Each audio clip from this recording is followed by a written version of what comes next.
मेरे प्यारे दर्शकों को दीपक चौरसिया का नमस्कार। मैं एक बार फिर हाजिर हूं न्यूज नेशन पर आपके सबसे पसंदीदा डिबेट शो देश की बहस के साथ। अटक से लेकर कटक और कश्मीर से लेकर कन्याकुमारी तक देश में जो सबसे बड़ा मुद्दा होता है उसमें हम आपकी राय जानकर चुनते हैं देश की बहस का विषय। बहस की दशा और दिशा भी आपके माध्यम से तय होती है। यही नहीं, शो में आप और हमारे एक्सपर्ट पैनल मंच को साझा करते हैं और देश में हो रही सबसे बड़ी हलचल पर बेबाकी से अपनी बात रखते हैं। तो आइए शुरू करें देश की बहस हमारे मेहमानों और माननीय जनता के साथ।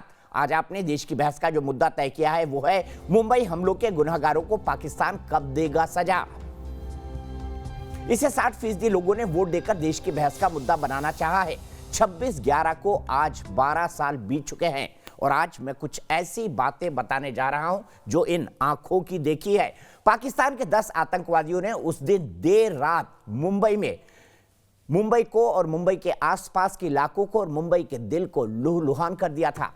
मेरे लिए अब भी उस दिन की यादें उतनी ही ताजा है जितना उस दिन मैंने महसूस किया था। देख सकते हैं आप मेरी ये तस्वीर 27 तारीख की रात को ली गई है। तब मैं ताज टावर के सामने बैठकर रिपोर्टिंग कर रहा था और क्योंकि वहां पर लगातार गोलियां चल रही थी, एकाएक गोलियां पत्रकारों के सर के ऊपर से गुजरती है, हमारे सर के ऊपर से गुजरती है और तभी सुरक्षा बलों के कुछ लोग दौड़े दौड़े आते हैं और हमें कहते हैं कृपया आप लेट जाइए वरना आपको भी गोली लग सकती है। ऐसे में हम क्या करते? प्राइम टाइम का बुलेटिन चल रहा था और प्राइम टाइम के उस बुलेटिन में हमें पल पल की खबर देनी थी। एक तरफ खून खौल रहा था ये देखकर कि देश की एक सबसे बड़ी और पुरानी इमारत को, सीएसटी को, नरीमन हाउस को, साथ ही साथ ओबेरॉन ट्राइडेंट होटल को, ताज होटल्स एंड टावर्स को, ताज टावर्स को पूरी तरह से तहस नहस कर दिया गया था। 2 जगह मुंबई में टैक्सी के ब्लास्ट हो चुके थे। एक जिंदा आतंकवादी अजमल आमिर कसाब जो कि पाकिस्तानी था उसको पकड़ लिया गया था, लेकिन फिर भी 158 लोग मारे जा चुके थे।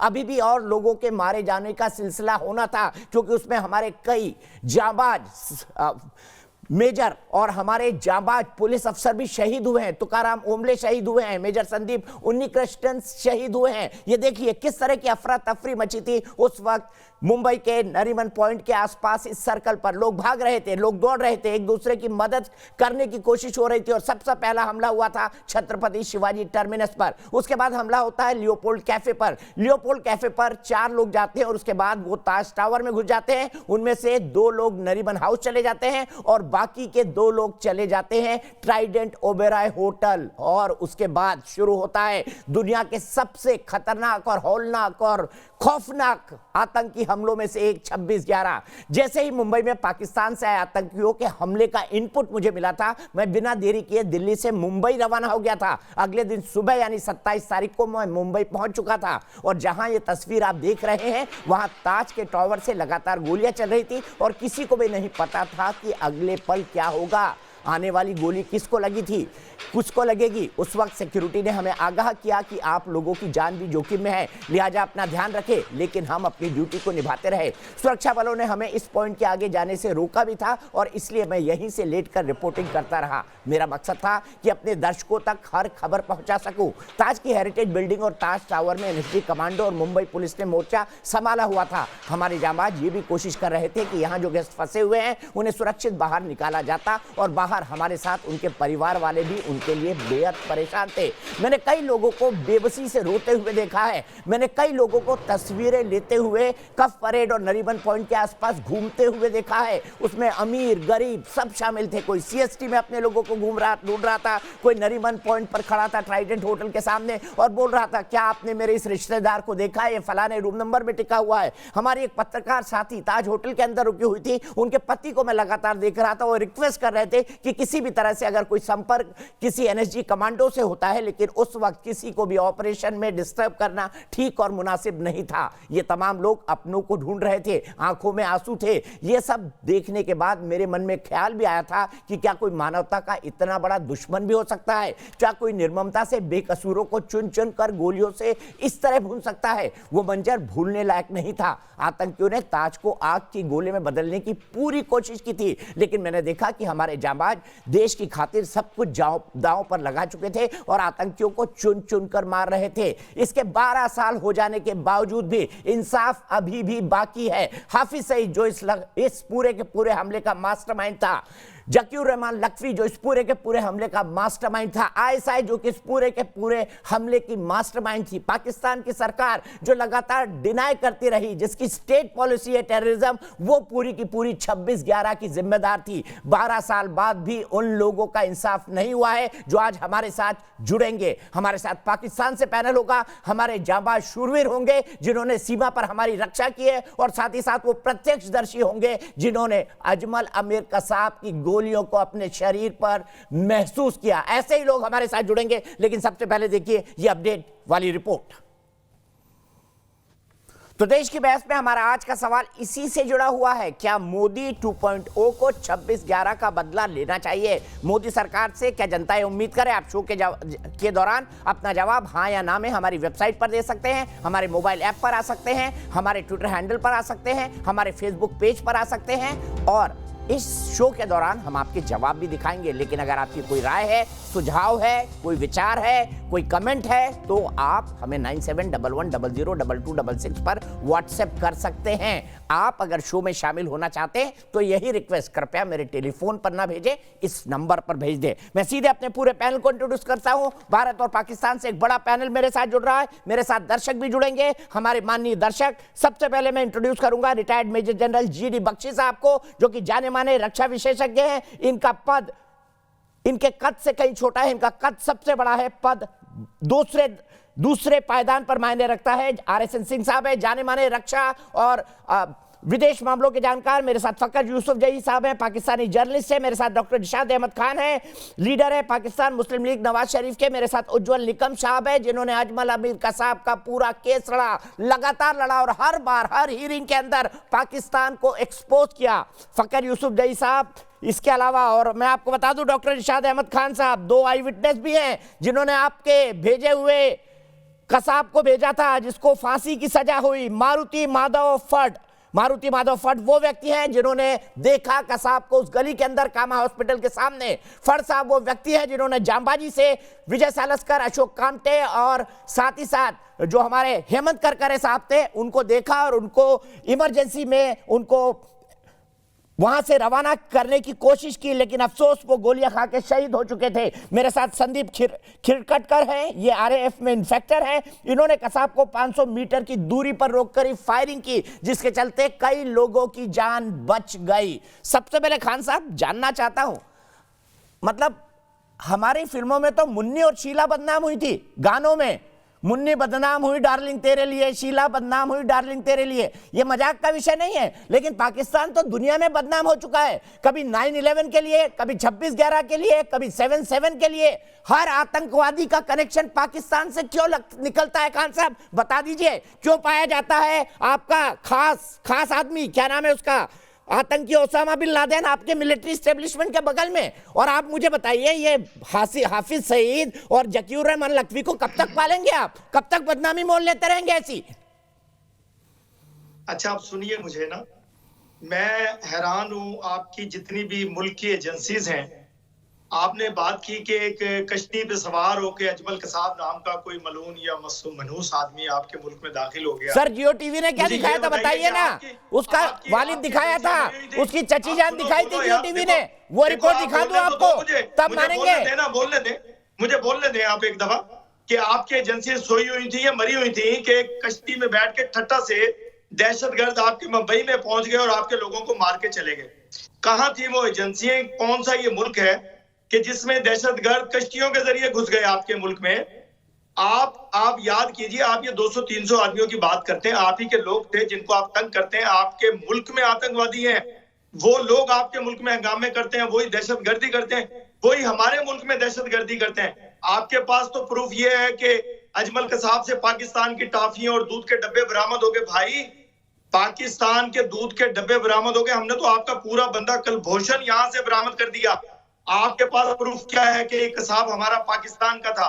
क्यों इल्जाम लगाते हैं? वालों की लाश की ले गए, कसाब की ले जाते कम से कम। जरा निकालिए डॉसियर, निकालिए अजमल अमीर कसाब का। जियो टीवी ने क्या क्या चलाया था, मैं अपने प्रोड्यूसर विवेक को रिक्वेस्ट करता हूँ, निकालिए अजमल अमीर कसाब का डॉसियर। और सबसे पहले जवाब देंगे उज्जवल निकम साहब। उज्जवल निकम साहब बताइए क्या क्या सबूत है इस जिंदा आतंकवादी के खिलाफ? खान साहब अपने अपनी बात कह दी, सुनिए उज्जवल निकम साहब का जवाब। जवाब देने दें, नहीं, ये तो कोई बात नहीं है यार, मुझे बोलने तो दें आप। सर आपने अपनी बात कही, 1.5 मिनट का वक्त दिया मैंने आपको। उज्ज्वल निकम साहब फिर आ जाऊंगा आपके पास। जरा सुनिए, आपको पता नहीं होगा खान साहब, मैं इस्लामाबाद में खुद आया था।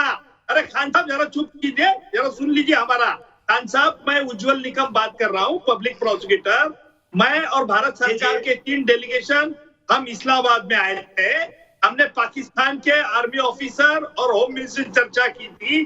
कसाब को फांसी देने के बाद उनके पास सबूत दिए थे और उनका कहा था कि ये सबूत है हाफिज सईद के खिलाफ, जकीउर रहमान लखवी के खिलाफ। उन्होंने हमको कहा कि हाँ हम जरूर करेंगे। मतलब तुमने साजिश का आरोप नहीं लगाया। आपके पब्लिक प्रोसिक्यूटर ने एक्सेप्ट कर लिया मीटिंग में। हम इंडिया में वापस आने के बाद पब्लिक प्रोसिक्यूटर को मार दिया गया। क्यों मारा? इसलिए मारा कि उसने इकबाली बयान हमारे सामने दिया। हाँ निकम साहब, हमारी गलती हो गई। आपकी यहाँ तो पब्लिक प्रोसिक्यूटर भी सेफ नहीं है। आप क्या बात कर रहे हैं? डेविड हेडली की हमने गवाही ली। डेविड हेडली ने बता दिया कि ISI और लश्कर तोयबा के किस तरह से ताल जुड़ी है। ईमेल करेस्पॉन्डेंस दिया। शिकागो कोर्ट ने डेविड हेडली को उस बयान पर 35 ईयर्स की सजा फरमाई और शिकागो कोर्ट ने यह भी परमिशन दे दी कि डेविड हेडली पाकिस्तान में गवाही दे सकता है। आप उसकी गवाही नहीं ले रहे। क्यों नहीं ले रहे? क्यों डर रहे? इसका कोई जवाब है आपके पास खान साहब?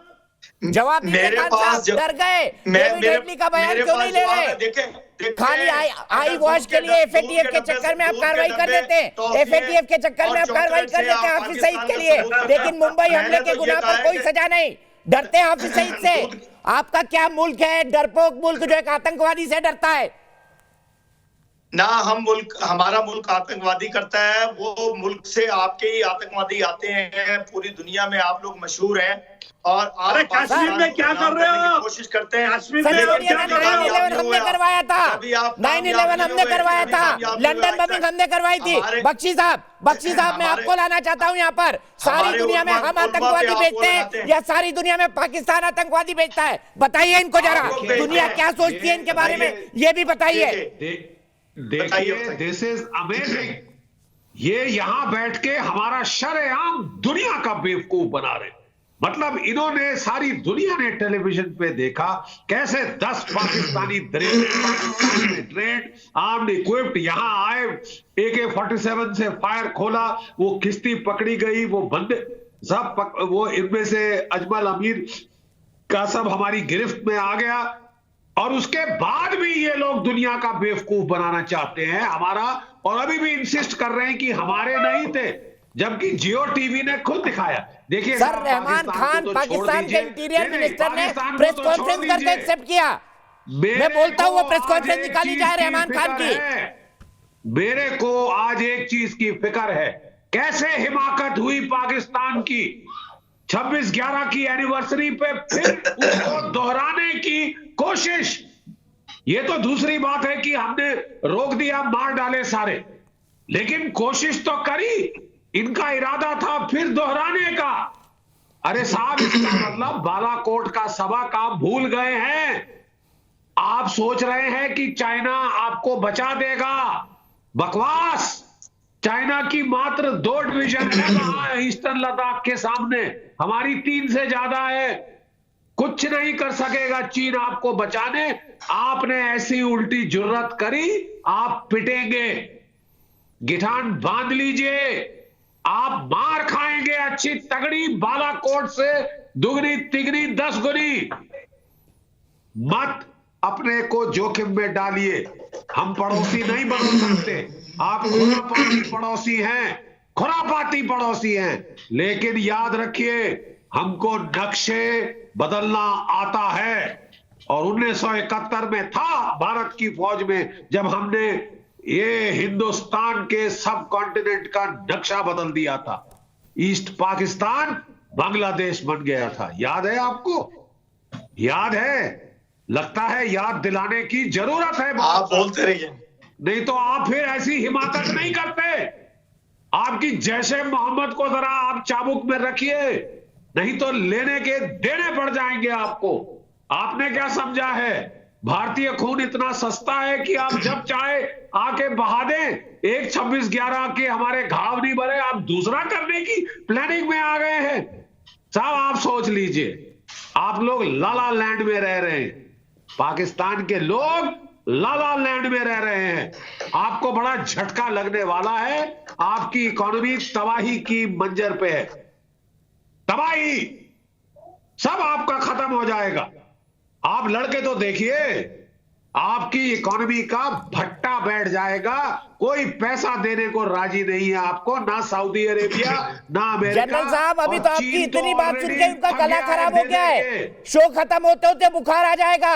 आपकी इतनी बात सुन के उनका गला खराब हो गया है। खा कर रहे हैं खान साहब, थोड़ी देर बाद इनको बुखार भी आ जाएगा। सर, कोविड टेस्ट करवा लेना। पता है मुझे पाकिस्तान में होता नहीं है। आप सैंपल इंडिया भिजवा देना, हम कर्सी करवा के भेज देंगे। हम बड़े मानवता के काम करते हैं। लेकिन उससे पहले मैं फकर साहब के पास चलता हूँ। फकर साहब, बताइए, आप तो बड़े न्यायप्रिय देश है ना, तो 26/11 के गुनाहगारों पर 12 साल बाद भी कार्रवाई क्यों नहीं? क्यों मुकदमे चलते हैं, डेट पे डेट पड़ती रहती है, आज तक कोई लॉजिकल कंक्लूजन नहीं? क्यों पब्लिक प्रोसिक्यूटर को मार दिया जाता है जब उज्ज्वल निकाम साहब आपसे मिलके आते हैं? क्यों आपके इंटीरियर मिनिस्टर को कहना पड़ता है कि हाँ 26/11 हमने कराया था, वर्ल्ड वाइड प्रेस कॉन्फ्रेंस करके? बोलिए।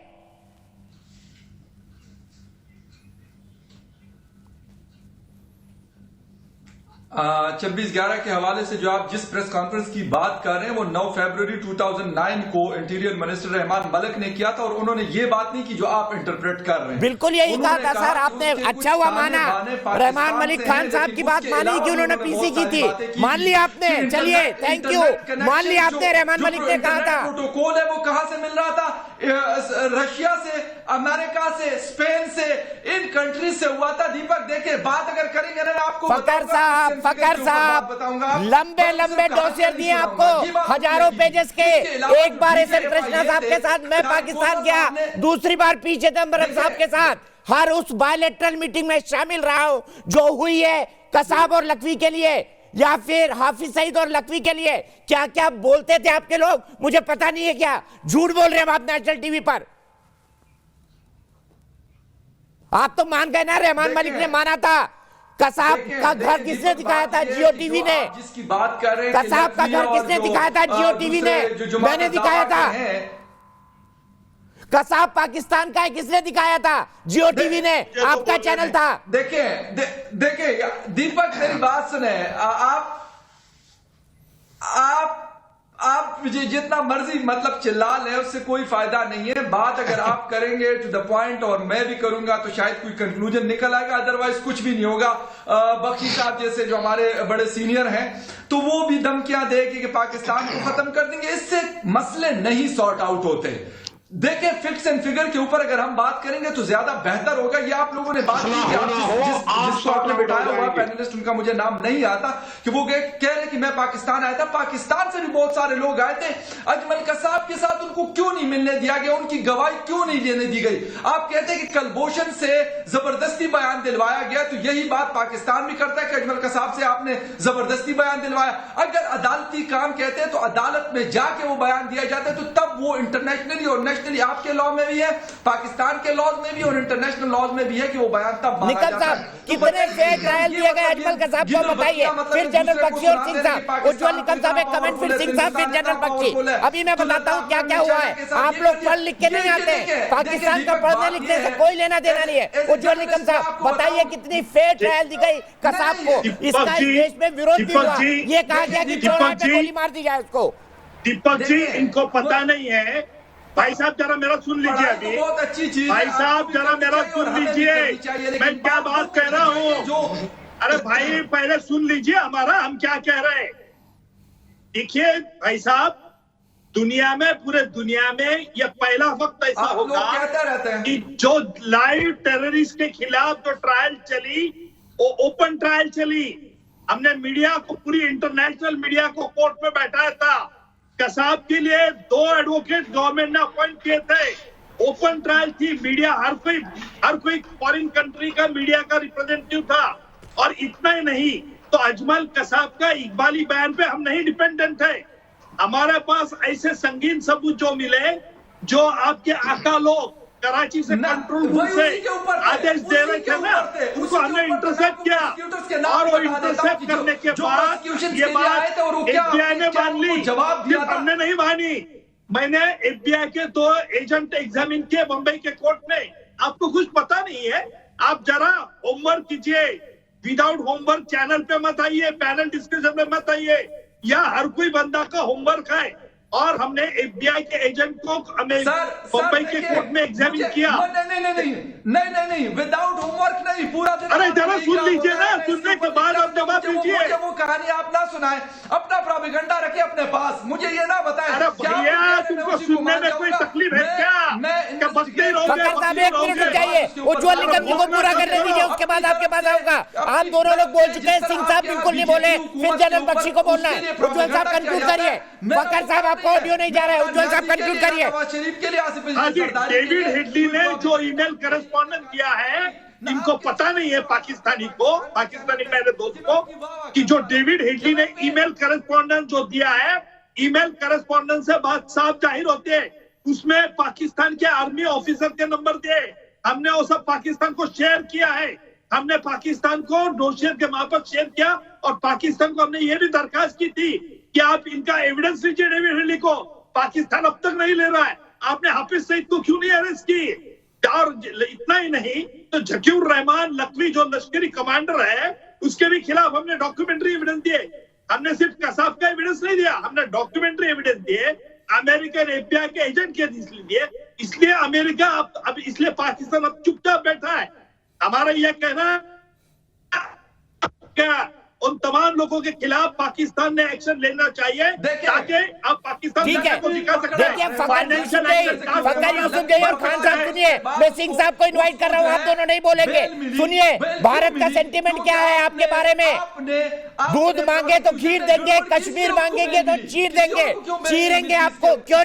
सिंह साहब बताइए, क्या हश्र करना चाहिए इनका? 26/11 के 12 साल बीतने के बाद क्या आज मोदी 2.0 को एक सर्जिकल स्ट्राइक, फिर एक एयर स्ट्राइक फिर इन पर नहीं करनी चाहिए?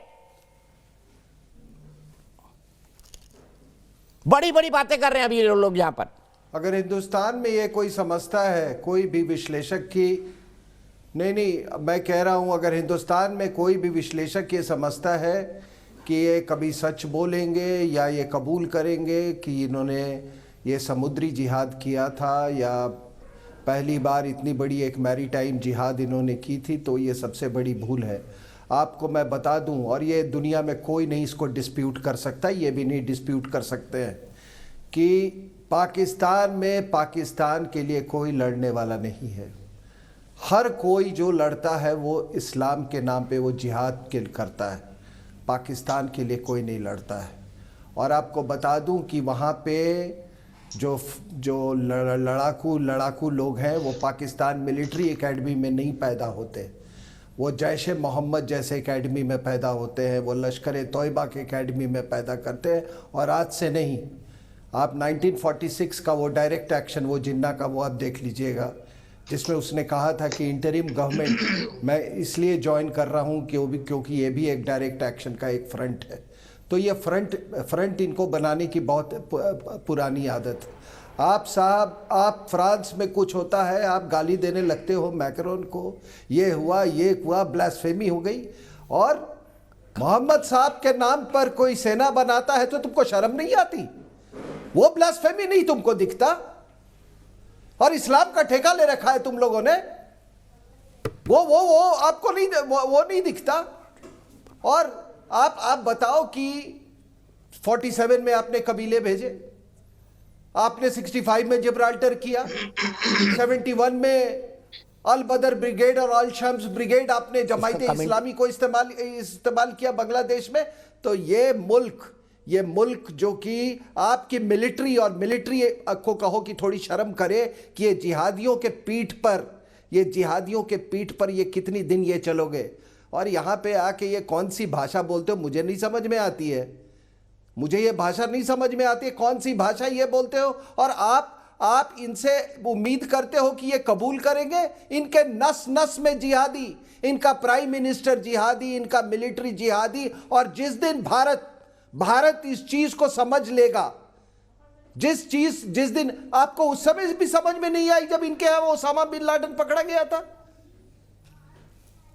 अभी भी जब आपके हमारे यहाँ के सिद्धू साहब जब झप्पी मार रहे थे इमरान खान के साथ, तो वहां पे भावलपुर में समुद्र, वहां के उनके स्विमिंग पूल में समुद्री जिहाद का उनका प्रशिक्षण हो रहा था। सियालकोट में लश्कर तोयबा का ये सोते जिहाद, जागते जिहाद, और ये आप उम्मीद करते हो अरे इनकी वो वही जिहादी कभी कभी इनके खिलाफ भी हो जाते हैं, क्योंकि उनको पाकिस्तान से कुछ लेना देना नहीं, तो वो जाके बच्चों को पेशावर के आर्मी पब्लिक स्कूल में मार देते हैं। फिर ये क्या करते हैं, फिर ये निकालते हैं मोहम्मद साहब की तलवार, ज़रबे अज़्ब। अबे शर्म करो, शर्म करो ना। मोहम्मद साहब के नाम पे तुम सेना को रोकते हो और मोहम्मद साहब के नाम पे मुसलमानों पे तुम तलवार चलाते हो। ये क्या मुल्क है साहब, ये क्या मुल्क है? और तुमने इस्लाम का ठेका ले रखा है चारों तरफ, और यहां पे आके और बाकी चैनल में तुम अंग्रेजी बोलते हो। अरे तुमको तो कुछ भी दे दिया जाए, तुमको गाड़ी देते उसको तुम ये जिहादी वेपन बना देते हो, तुमको हवाई जहाज दे दिया जाए उसको तुम जिहादी वेपन बना, तुमको औरतों दे दी जाए उसको तुम जिहादी वेपन बना, तुमको बच्चे दे दिए जाए उसको तुम जिहादी वेपन बने। मतलब ये क्या जिहाद जिहाद जिहाद जिहाद जिहाद। और तुम एक ये बाइनरी बनाते हो कि ये इतने 100 साल का जिहाद, तुम एक Kulbhushan Kharbanda is equal to ये सॉरी कुलभूषण जाधव, मैं ओसामा बिन लादेन तुम्हारे कुलभूषण जाधव ने किया। ज़रबे अज़्ब के लिए तुमने वो, शर्म करो। वो ये है, अरे तुम क्या जवाब दोगे यार? तुम्हारी मिलिट्री कायर है, जब वो लड़ती है ना तो 90,000 प्रिजनर हो जाते हैं। जब तुम्हारी फौज लड़ती है तो 90,000 प्रिजनर हो जाते हैं। ठीक है, सुनिए सिंह साहब मैं आपको एक क्लिप सुनवाता हूँ, दो बार एक क्लिप सुनवाता हूँ। सिंह साहब मैं चाहता हूँ आप 1 मिनट वेट करें, मैं 2 बार आपको एक क्लिप सुनवाता हूँ। मैंने ये क्लिप नहीं बनाई है, इनके चैनल जियो टीवी ने बनाई है, इनके चैनल जियो टीवी ने बनाई है। फुल फ्रेम दिखाइए, पहली बार फुल फ्रेम, दूसरी बार में इन सबको दिखा के फिर सवाल पूछेंगे कहाँ का था कसाब। दिखाइए वो क्लिप पूरी दिखाइए। फखर साहब बताइए, ये कसाब का गांव मैंने दिखाया था कि जियो टीवी ने दिखाया था? फिर क्या किया जियो टीवी के साथ आपने? ये कसाब का गांव था ना? दीपक मुझे मौका दें आप। बिल्कुल दूंगा सर, बिल्कुल दूंगा, मौका देने के लिए बिठाया। देख लिया आपने जियो टीवी पे कसाब का गांव, अब क्या बोलेंगे? आप तो करगिल में भी अपनों की लाशें नहीं लेके गए, इस कसाब नाम के लड़के को जिहाद के नाम पे मरवा दिया और उसके घर वालों को उसको सुपुर्दे खाक भी नहीं करने दिया। बेशरम है आप लोग। देखें तमीज से बात करें दीपक, आप उल्टी सीधी बातें कर रहे हैं बहुत देर से। प्लीज खुदारा हम तमीज के दायरे से बाहर नहीं निकलते हैं। बहुत अच्छा होगा, मैंने आपको बताया कि अभी मैं आपकी बात का जवाब दूंगा। खान साहब मैं किसी को हर्ट नहीं करना चाहता, पर आप देखिए जब सफेद झूठ बोलते हैं तो उसका यही मतलब निकलता है। फखर साहब बोलिए। नहीं, ऐसी बात नहीं है। इस बात के पीछे पड़े हुए कि अजमल कसाब फरीदकोट का था, तो अजमल कसाब जो है वो साहिवाल का था, तो अजमल कसाब जो है वो रहीम खान का था, वो जिधर का भी था। अगर कोई दहशतगर्द है तो वो दहशतगर्द है। मैं कभी इसको सपोर्ट नहीं करता कि वो जिसे कहते हैं ज़कीउर रहमान, तो हर दहशतगर्द का कनेक्शन पाकिस्तान से क्यों होता है? इसका भी जवाब दे दीजिए फखर। हर दहशतगर्द का कनेक्शन पाकिस्तान से क्यों होता है? किसी के लिए कोई वो नहीं है। देखिए किसी के लिए टेररिस्ट के लिए मेरे दिल में कोई जिसे कहते हैं सॉफ्ट कॉर्नर नहीं है। किसी वो देश छोड़ दीजिए फिर। मारे आपके यहाँ किसी को बेगुनाह मारते हैं, मेरे यहाँ किसी को बेगुनाह मारता है, तो उसके लिए कोई सॉफ्ट कॉर्नर नहीं होना चाहिए। ठीक है खान साहब मैं आपके पास आऊंगा, लेकिन सबसे पहले बात सुनिए संदीप खिरटकर की। आरएफ के इंस्पेक्टर है, 500 मीटर की दूरी पर इन्होंने कसाब को रोका था। संदीप जी बताइए क्या हुआ था उस दिन सीएसटी पर, बताइए। इनको मान नहीं रहे हैं। 26/11/2008 को सीएसटी में 21:40 पर 2 आतंकवादी आए थे। उसमें एक कसाब था और एक इस्माइल था, दोनों विदेशी थे। उन्होंने यहाँ आकर अंधाधुंध फायरिंग करके 59 लोगों की जान ली। जब हम लोगों ने उन्हें रिटार्ट करना चालू किया तो यहाँ से ये लोग भाग खड़े हुए। इसका मतलब ये मजबूत नहीं थे, डरपोक टाइप के थे दोनों, ये यहाँ से भाग गए थे वो लोग। आपने कहा भाग गए, उसके बाद किस तरफ गए थे किरटकर साहब? और तब आप लोगों ने क्या किया? क्योंकि कई लाशें वो गिरा चुके थे। कायर ही होगा जो बेगुनाह और निहत्थे लोगों को मार रहा हो।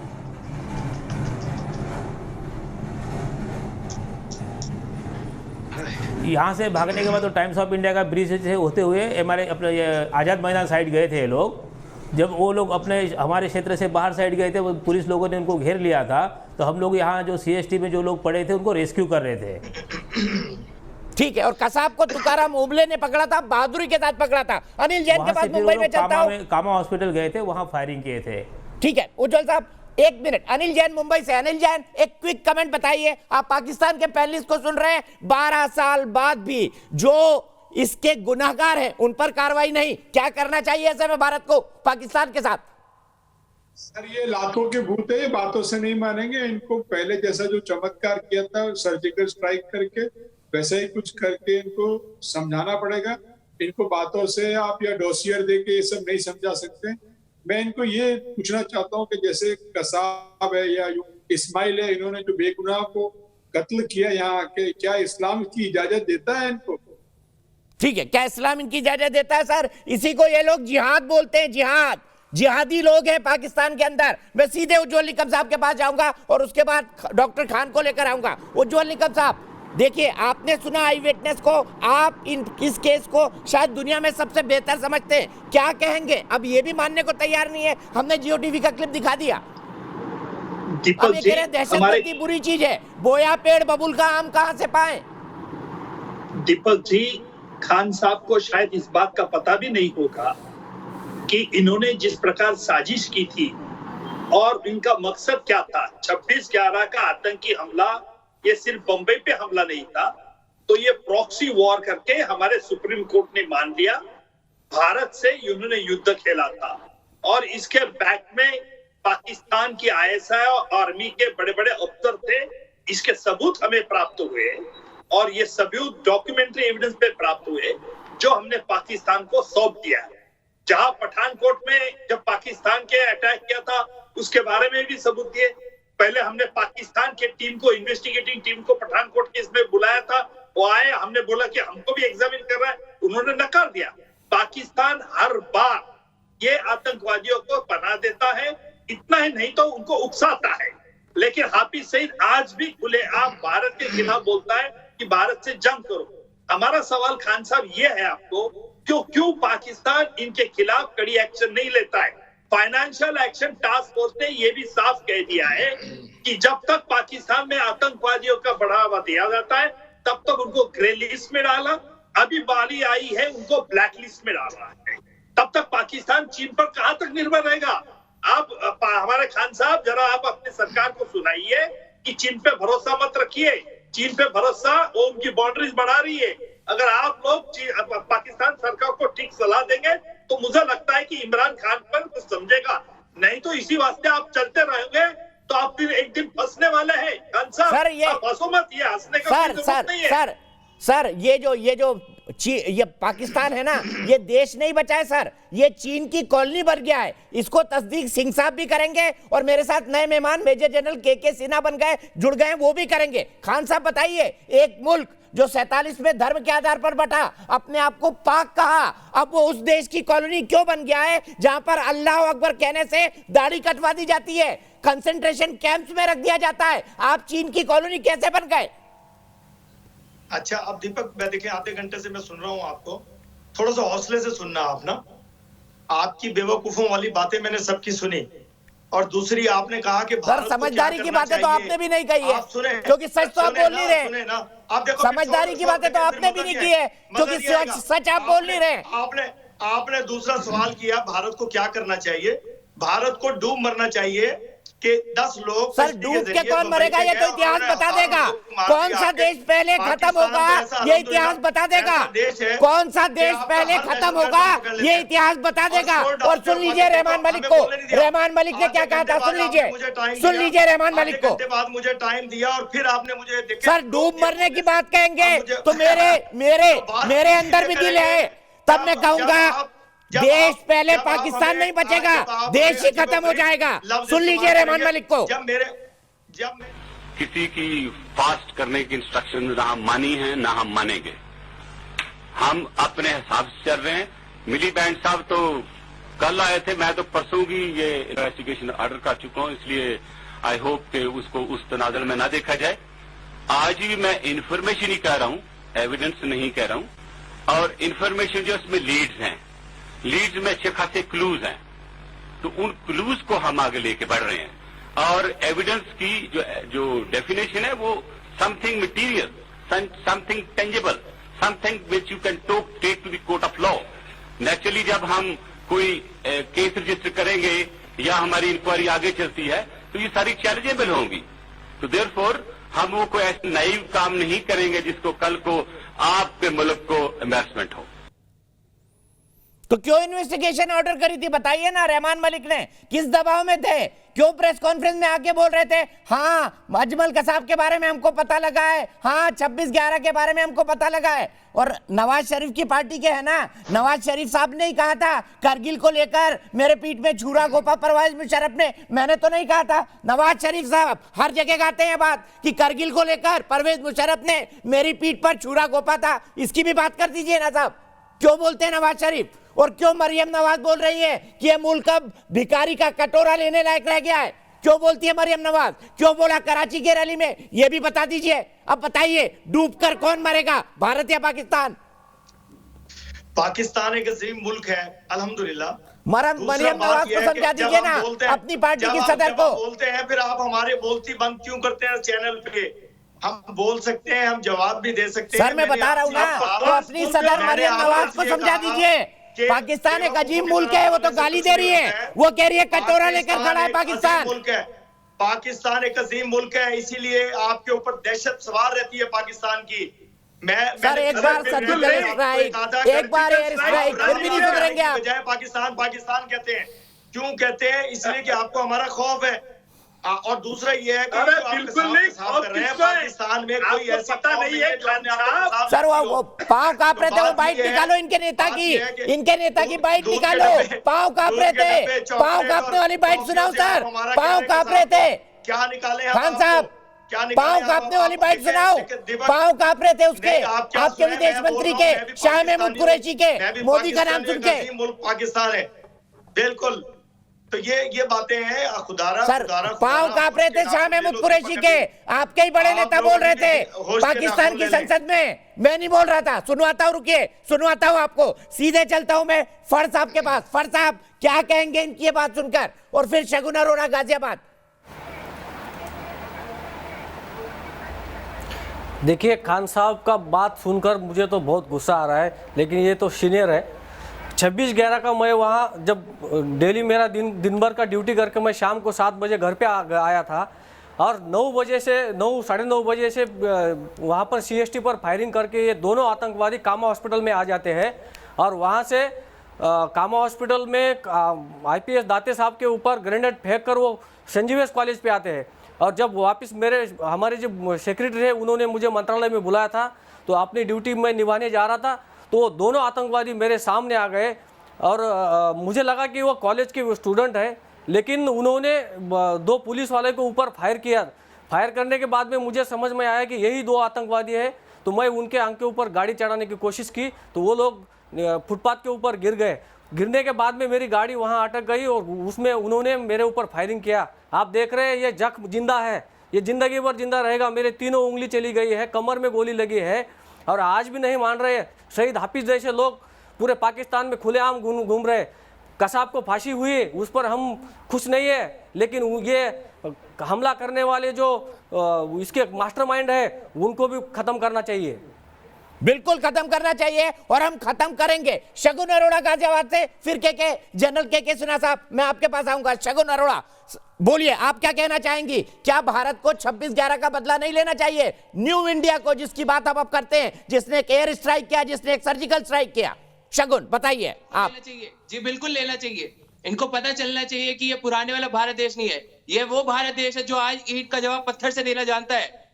ऐसे आतंकवादियों को सबसे सख्त सजा मिलनी चाहिए और 10-12 साल का इंतजाम नहीं करना चाहिए कि 10-12 साल का इंतजार कर रहे हैं इनको सजा देने के लिए। बिल्कुल सही शगुन, अब इंतजार नहीं होगा। जनरल सिन्हा कई बातें कही, कि भारत डूबकर मर जाएगा। अब डूबकर चुल्लू भर पानी में पाकिस्तान मरा हुआ है या भारत? और दूसरी बात मैं आपसे जानना चाहता हूं, अगर खान साहब की पार्टी इतनी बढ़िया है तो बार बार इनके सदर नवाज शरीफ क्यों कहते थे मुशर्रफ ने मेरे पीठ में छुरा बोल दिया? मरियम नवाज क्यों कराची की रैली में कहती है कि इमरान खान तो कटोरा लेकर खड़ा है? यहां पर गुर्बत इतनी है कि लोगों के पास खाने को पैसे नहीं। ये क्या अपनी हकीकत नहीं जानते कि इनकी जन्नत में हकीकत क्या है? कितना जहन्नुम बना दिया इन्होंने पाकिस्तान को। देखिए दीपक जी, डूब मरने वाली जो आप बात कहे, तो आप ये बताइए 93,000 सोल्जर, तकरीबन 7 डिविजन्स होती हैं, वो जब पूरे के पूरे डिविजन्स लग करके पूरे अपने हथियार को रख देती है, कौन डूब मरेगा? उससे एक फॉरेन जर्नलिस्ट ने पूछा कि आपके 7 डिवीजन थे, हथियार थी, रसद था, सब कुछ था, आपका देश था, आपने वहाँ सरेंडर कर दिया, और इंडिया की तो वहाँ 4 डिवीजन लगी थी केवल, आपने क्यों कर दिया इतने छोटे फोर्स के साथ? तब वो कहते हैं कि भैया इतने भारी पड़ गए कि हम तो डूब मरे। उन्होंने कहा हम डूब मरे, और आज ये बैठे हुए एक साहब कह रहे हैं कि भारत को डूब मरना चाहिए। कारगिल वॉर में मैंने देखा, कारगिल वॉर में इन्होंने जो आपने कहा ना मुशर्रफ साहब का पीठ में छुरा घोंपने वाली बात, हमारे तो प्रधानमंत्री गए थे, आप भी गए थे शायद उनके साथ, लाहौर बस लेकर के हमने कहा कि भाई शायद इनको दे दें मौका, और इन्होंने फिर और देखिए, हाँ, और वहां डूब मरने वाली बात बताते हैं। हम लोग, मैं तो पाकिस्तान के अंदर था कारगिल वॉर में, और जब हमने इनको सीज फायर हुआ, हमने एक मौका दिया, ये हमारे पैर छू करके जाते थे। मैं आपको बता रहा हूं, मैं कर्नल था उस समय कारगिल वॉर में इनके सोल्जर्स, वो कहते थे ना आतंकवादी हैं, NLI के और इनके भावलपुर रेंजर्स के, इस सारे लोग, और क्या ये कहते हैं डूब मरो, ये भेजते। हाँ, आतंकवाद के लिए तो मैं मानता हूं एपी सेंटर है पूरे विश्व में। आज तो यूं ही इनके पूरे वीसा को मना कर देता है, सऊदी अरेबिया कहता है नहीं आओ, फ्रांस कहता है कि पूरे इनको कैंसिल कर दिया, एक पाकिस्तानी को रखना नहीं चाहता। और देखिए 3 देश बच गए हैं, चाइना, क्योंकि चाइना इनसे कुछ करवाना चाहता है, ये भी छोड़ गए थे। इमरान खान भी कहते थे कि भैया हम ना करेंगे यूएन में जा करके, अब बैठे हैं, आया है चाइना, चाइना कहता है नहीं करोगे तो जो भीख के कटोरे में हम दाना डाल रहे हैं तो आप करें। ये जो आप देख रहे हैं ना, ये जैसे मोहम्मद वाले लोग जो घूम रहे हैं, और आप देखिएगा ओबामा साहब ने लिखा है, आपको 9/11 हुआ था 2000 में, 8 साल बाद 26/11 हुआ, और 2006 में ओबामा साहब आ गए थे। ओबामा साहब ने अपनी बायोग्राफी में क्या लिखते हैं, ISI और जो आर्मी है ये पूरे के पूरे फट्टा बैठा दिए, पूरी भीख के कटोरे हाथ में डाल दिए। ये बैठ के चैनलों में जो चिल्लाते हैं उनके दानों में पलने वाले लोग हैं, इसलिए वो करते हैं कि वो जिंदा नहीं रह सकते। और आज ये है हालत, अमेरिका विड्रॉ कर रहा है, 15 जनवरी तक पूरा विड्रॉ हो जाएगा अफगानिस्तान में। और जब ये बात कर रहे हैं ना चाइना का, जो आपने नाम लिया था, सिंजियांग में जो युगुर मुस्लिम हैं, वखान कॉरिडोर्स में चाइना की तरफ जा रहे हैं, और ये पाकिस्तान जो चिल्ला रहा है ना अभी ये बैठे चैनलों में और डोजियर दे रहे हैं, बौखलाहट वही है जो आप कहते हैं ना TTP, तालिबान पाकिस्तान, इंसार, वो जो भाग गया इनके पाकिस्तान आर्मी की तरफ से, वो है हक्कानी नेटवर्क इनके हाथ से निकल चुका। पूरा का पूरा अफगानिस्तान के जितने भी लोग हैं हाथ से निकल चुके। आप दीपक जी बैठिए, आपने प्राइम मिनिस्टर को सुना, नीति और हमारा काम करने का तरीका, घर में घुस के मारेंगे, घर में घुस के मारेंगे। लेकिन सिन्हा साहब मैं ये बता दूं, एक है हम ये इन पर आखिरी स्ट्राइक होगी, क्योंकि उसके बाद पाकिस्तान एक देश नहीं बचेगा। और आज मैं ये चैनलों में बैठे हुए जो ये गुर्गे हैं ना ISI के, मैं इनको याद दिलाता हूं, अभी भी मौका है, समझ जाओ भैया, आपके हाथ से POK निकल रहा है, आपके हाथ से सिंध निकलेगा, बलूचिस्तान निकलेगी। जो हम बातें करते हैं ना गिलगित वो तो हमारा है, हम आने वाले हैं, ये हम नहीं मानते। सिंह साहब मैं 1 मिनट के लिए रोकता हूं, मैं संजय उपाध्याय के पास जाता हूं। संजय उपाध्याय जी कोलकाता से मेरे साथ जुड़ गए हैं। सिंह साहब 1 मिनट रुकिए, के सिन्हा साहब 1 मिनट रुकिए। संजय उपाध्याय जी मुझे बताइए, क्या पाकिस्तान चाइना की कॉलोनी से बड़ा कोई देश रह गया है? आपको नहीं लगता सिर्फ चाइना की कॉलोनी बन गया है? थोड़े दिन बाद नमाज बंद हो जाएगी वहां। देखिए ऐसा है, पाकिस्तान की जो उत्पत्ति है दीपक जी, यह सुअर खाने वाले जिन्ना के माध्यम से हुई है। वह खुद एक मुसलमान नहीं था। 1930 में लाहौर में मुसलमानों ने इसको गधे पे बैठा के मुंह में कालिक पोत कर घुमाया था। वह एक्चुअल में कोई मुसलमान नहीं था। और आप जानते हैं पाकिस्तान की पूरी थ्योरी और पूरी फिलॉसफी फेल है, क्योंकि आप 1971 में जो बांग्लादेश आजाद हुआ, आप समझिए वहां मुसलमानों की इतनी हत्या की इन लोगों ने।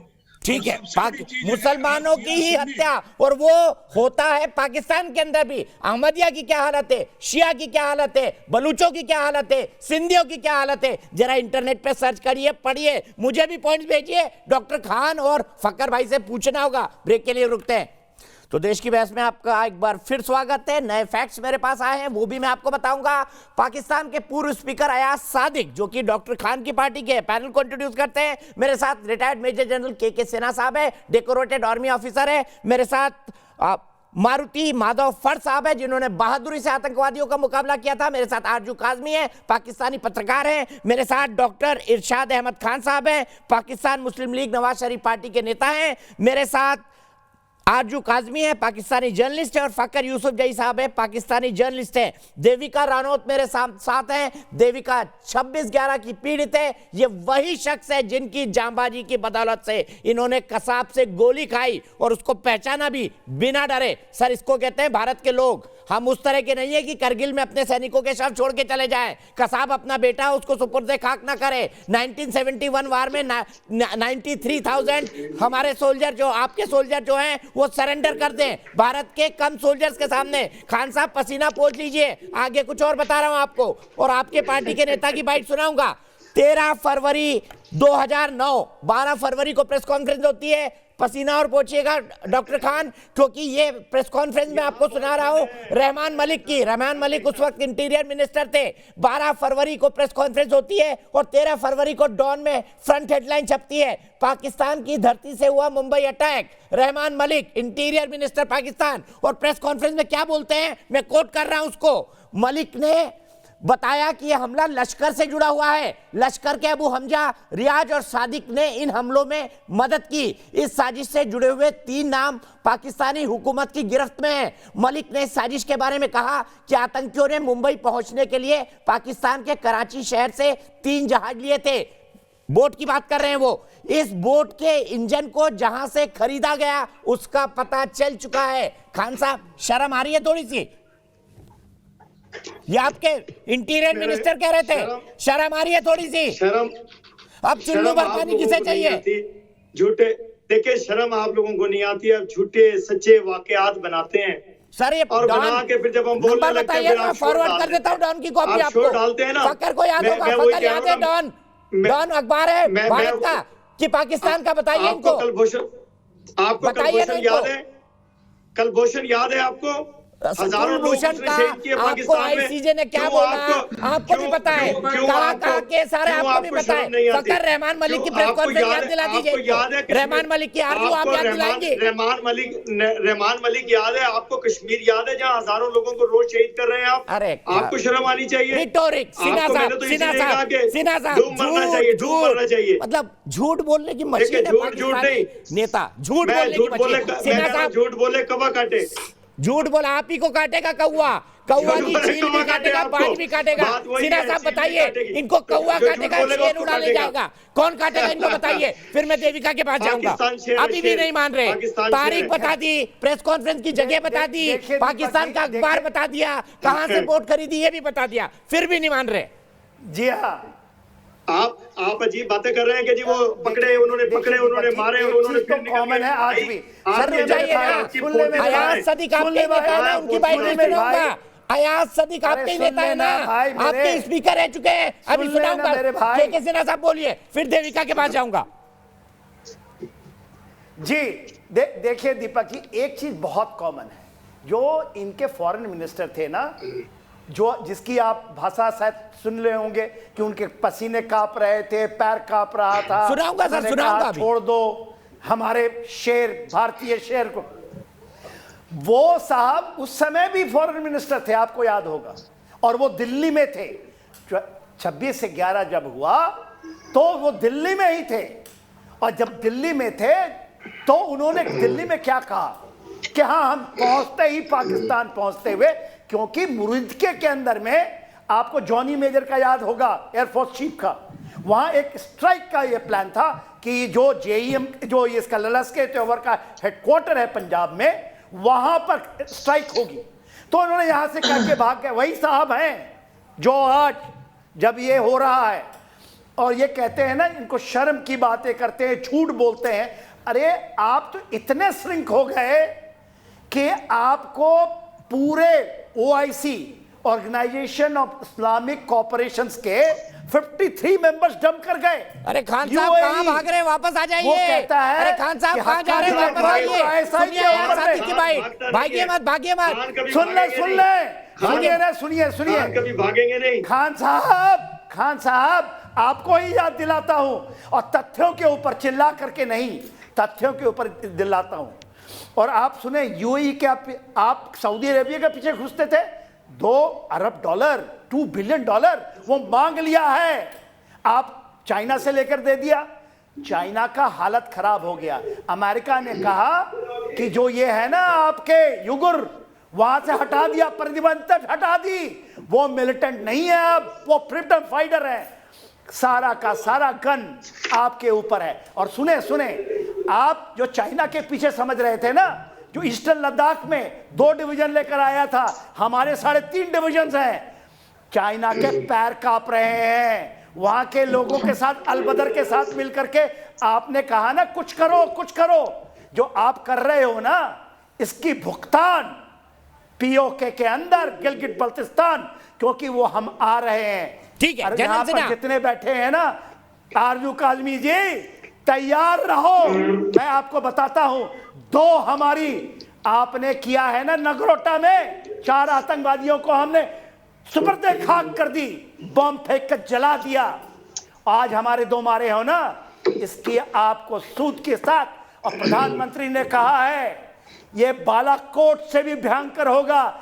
2 पेरिएटर UAV ड्रोन, कासिम सुलेमानी जिससे मारा गया था, आज ही लीज पे आए हैं। 30 MQ-9 ड्रोन से मारेंगे, सर्जिकल हो गए, एयर स्ट्राइक हो गई, अब ड्रोन से मारेंगे। सीधे देविका के पास जाता हूं। जनरल सिन्हा, 1 मिनट रुकिए। जनरल सिन्हा प्लीज रुकिए। देविका वो वीरांगना बहन है जिसने अजमल अमीर कसाब की गोली पांव में खाई, पांव इनका शहीद हुआ। ये खुद अपनी जिंदगी के लिए लगातार लड़ती रही, और देविका वो वीरांगना है जिन्होंने अजमल अमीर कसाब को पहचाना। क्या कहना चाहेंगी देविका? आज बताइए इन लोग पाकिस्तानियों को, बताइए कि हिंदुस्तान का हर आदमी अजमल अमीर कसाब जैसे लोगों से निपटने में सक्षम है। बताइए देविका आज इनको।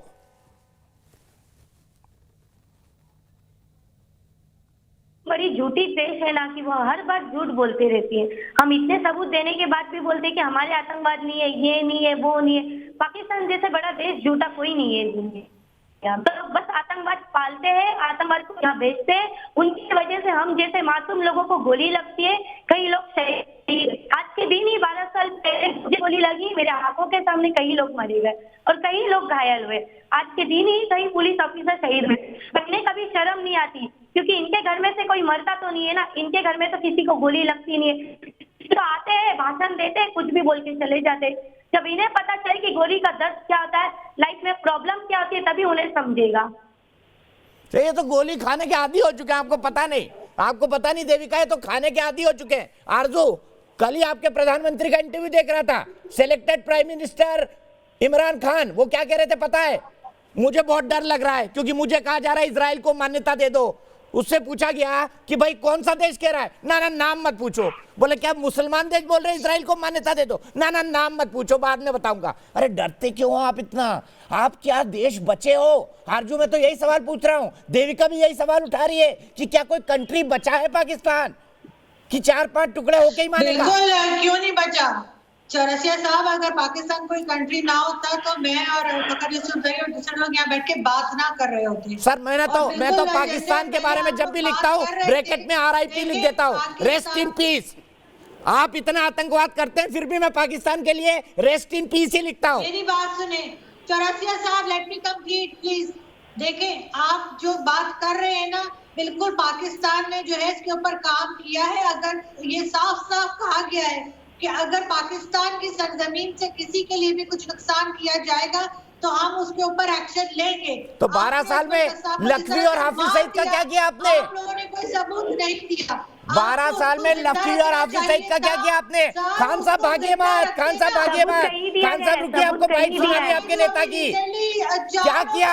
हाफिज सईद आपका चचा और लखवी पाकिस्तान का मामू बन के क्यों बैठा हुआ है? नहीं, आपने जो 4 लोग अभी कश्मीर में मारे, अगर आप उन्हें पकड़ रखते आप उनसे पूछते किसने भेजा है। ठीक है, मैं रुकिए, आरजू पॉइंट की बात नहीं बोल रहे, अब सीधे कश्मीर पर चली गई आप।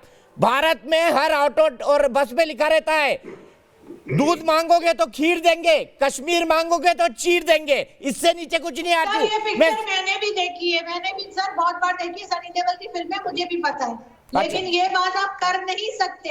कश्मीर का हम नाम लेंगे, हमारे यहाँ कहावत है, हाथ कंगन को आरसी क्या और पढ़े लिखे को फारसी क्या। थोड़े दिन में समझ पाएगा आरजू। मेरा ऑफर कबूल करके रखिए, इलाहाबाद सिविल लाइन में घर दे दूंगा आपको, आ जाइए यहाँ पर। सीधे मैं सुनाता हूँ अब डॉक्टर खान के नेता अयाज सादिक की बाइट, और डॉक्टर खान को फ्रेम में रखिएगा, डॉक्टर खान को फ्रेम में रखिएगा। अयाज सादिक इनके नेता, इनके पूर्व स्पीकर, पाकिस्तान मुस्लिम लीग नवाज शरीफ के नेता, पूर्व स्पीकर क्या कह रहे थे अपनी सरकार के मंत्री के बारे में। सादिक साहब कमेंट करके जाइएगा, सुनिए। सर ये आपके ही नेता है ना? अब मुझे बताइए, ये क्यों कह रहे थे कि शाह महमूद कुरैशी के पांव कांप रहे थे? मरियम नवाज क्यों कह रही है कि सिलेक्टेड प्राइम मिनिस्टर कटोरा लेके खड़ा हुआ है? तो अब ये देश है कि भिखारी बन चुका है? खान साहब इसका भी जवाब देते जाइए। आप, मैंने नहीं कहा है, मरियम नवाज ने कहा है, मेरे शब्द नहीं है ये। दीपक, बात कुछ होती है सियासी बातें, कुछ होती है हकीकी बातें। जब मैं हकीकी बात करूंगा आप चीखने चिल्लाने लग जाते हैं सारे के सारे। अरे सर, आपके नेता संसद के अंदर बोल रहे हैं, संसद के अंदर जो आता है, पार्लियामेंट के जो अंदर आता है वो इंटरनेशनल होता है। क्या आपके नेताओं को पता नहीं है क्या बोलना है, क्या बोलना है इंटरनेशनल लेवल पे पता नहीं है? आपके स्पीकर साहब को पता नहीं है? देखें, ये तो मजा ना निकाल दे पार्टी से इनको भी निकाल दे, मरियम नवाज को भी निकाल दे। चलते सुन लीजिए खान साहब, आरजू काज़मी, फकर साहब, सुन लीजिए देश की जनता क्या कहती है, न्यू इंडिया की जनता क्या कहती है। पोल का रिजल्ट दिखाइए पोल का रिजल्ट। 100% कहता है कि बदला लेना चाहिए और बदला लेंगे 26/11 का। फिलहाल एक ब्रेक, लेकिन ब्रेक के बाद भी खबरों का सिलसिला लगातार जारी है।